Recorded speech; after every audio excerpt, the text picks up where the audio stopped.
Assalamualaikum warahmatullahi wabarakatuh. Selamat siang teman-teman sekalian.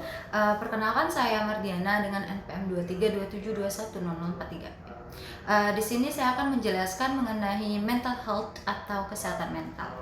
Ketika kita berbicara mengenai kesehatan mental atau mental health itu menurut American Psychological Association atau APA, mental health is as the presence of successful adjustment or the absence of physical pathology, yang artinya sebagai wujud karena adanya penyesuaian diri yang berhasil atau tidak adanya psikopathologi. Kesehatan mental atau mental health merupakan kondisi seseorang ketika seseorang itu menyadari kemampuan dirinya itu mampu untuk mengelola stres yang dimiliki serta dapat beradaptasi dengan baik dan dapat bekerja secara produktif dan dapat berkontribusi untuk lingkungannya. Kesehatan mental merupakan dasar yang penting bagi seseorang karena kesehatan mental itu akan mempengaruhi bagaimana seseorang itu dapat memandang dirinya dan lingkungan sekitarnya. Seseorang dikatakan sehat mentalnya itu jika ia sehat secara fisik, rohani maupun sosial. Dimana kesehatan mental yang baik itu adalah kondisi dimana ketika batin kita itu berada dalam keadaan yang tentram dan tenang, sehingga memungkinkan kita itu untuk menikmati kehidupan sehari-hari dan dapat menghargai orang-orang di sekitar kita. Seseorang yang bermental sehat itu dapat menggunakan kemampuan dan potensi dirinya itu secara maksimal dalam menghadapi tantangan hidup serta dapat menjalin hubungan yang positif dengan orang lain. Berdasarkan penjelasan mengenai mental health atau kesehatan mental yang saya sebutkan tadi, apa saja sih fenomena mental illness atau gangguan mental yang terjadi di kalangan generasi muda saat ini? Pertama, yaitu stres, di mana stres itu keadaan ketika seseorang itu mengalami tekanan yang sangat berat, baik secara emosi maupun secara mentalnya. Dan seseorang yang stres itu biasanya mereka akan tampak gelisah, cemas, dan tidak terasa tersinggung. Sehingga itu dapat mengganggu konsentrasi, mengurangi motivasi, dan dapat memicu adanya depresi. Kedua, itu adanya gangguan kecemasan atau merasa dirinya itu cemas, di mana kondisi tersebut psikologis itu ketika seseorang itu mengalami cemas berlebihan secara konstan dan sulit untuk dikendalikan, sehingga itu dapat berdampak buruk terhadap kehidupannya sehari-hari. Selain gelisah atau rasa takut yang berlebihan, gejala psikologis yang lain itu dapat muncul pada penderita gangguan kecemasan merupakan kurangnya kepercayaan diri terhadap mereka. Ketiga, itu depresi, di mana depresi merupakan gangguan suasana hati yang menyebabkan penderitanya itu terus-menerus merasa sedih. Dan selain mempengaruhi perasaan atau emosi, depresi juga dapat menyebabkan masalah fisik, mengubah cara berpikir, serta mengubah cara berperilaku si penderitanya tadi. Dari ketiga mental illness yang saya sebutkan tadi, disebabkan oleh adanya beberapa faktor, yang diantaranya pertama adanya faktor genetika, di mana faktor genetika ini merupakan riwayat anggota keluarga yang mengalami gangguan kesehatan mental atau memiliki kelainan senyawa kimia pada otaknya. Kedua, itu adanya faktor ekonomi, di mana mengalami kerugian secara ekonomi seperti kehilangan pekerjaan atau mata penghasilannya mereka, serta kemiskinan, dan dapat berujung pada stres dan gangguan kecemasan yang berlebihan. Ya, itu faktor fisik, di mana mengalami kekerasan fisik dan seksual jika tidak dapat penanganan yang baik dan dapat menyebabkan adanya trauma yang berkepanjangan yang berujung juga pada gangguan kesehatan mentalnya. Dan keempat, adanya faktor sosial, di mana faktor sosial ini mengalami diskriminasi atau stigma dan tinggal di lingkungan perumahan yang buruk dan dapat mempengaruhi seseorang itu merasa terisolasi dan merasa depresi. Dan dari beberapa faktor penyebab di atas, apa sih sebenarnya yang dibutuhkan seseorang, terutama generasi muda itu dalam menjaga kesehatan mentalnya? Pertama, itu pencegahan gangguan kesehatan mental.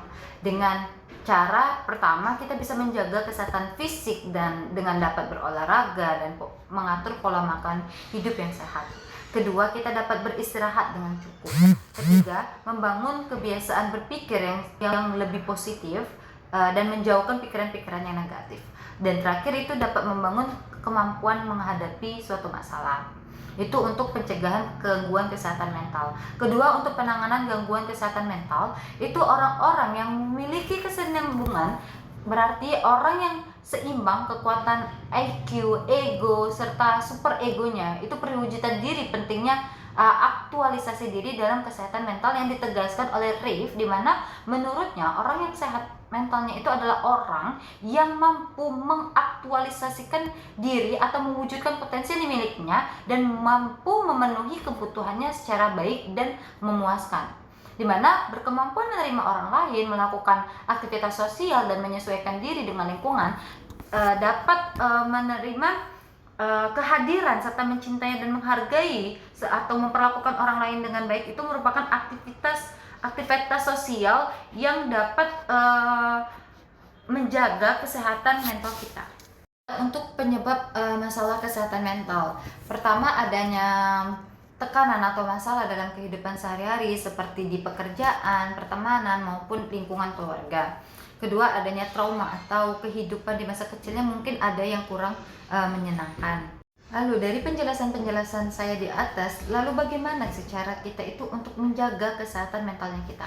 Pertama, itu carilah support system dan bangun kehidupan sosial, di mana hubungan dengan orang lain itu merupakan hal yang sangat penting karena kita dapat membuat seseorang itu merasa dihargai dan merasa percaya diri.